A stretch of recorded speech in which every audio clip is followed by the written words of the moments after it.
part 16 into the Tekno ET48 2.0 build, and we're now onto our final kit bag.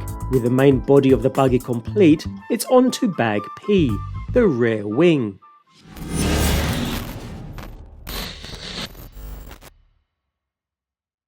The final kit bag contains the last few items, including this lightweight wing.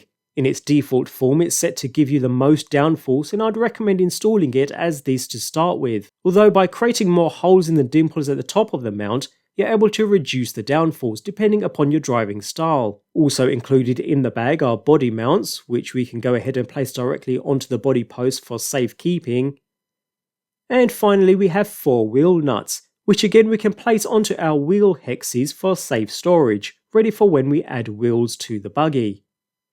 So back to installing the rear wing. With a 14mm flathead screw in hand, insert a countersunk washer, and then a wing washer with flat side facing down, as this will now sit alongside the rear wing itself, before placing into the rear mount on the vehicle. Repeat the same process on the opposite side, and screw into a lock nut inserted beneath each screw to lock into place. And with that, we have finally completed our Tekno ET48 2.0 kit. Everything came together perfectly well, no issues throughout the build whatsoever. Honestly, this was a really nice kit to build, just like the EB48 2.0 and the EB410.2 we've previously built on the channel too.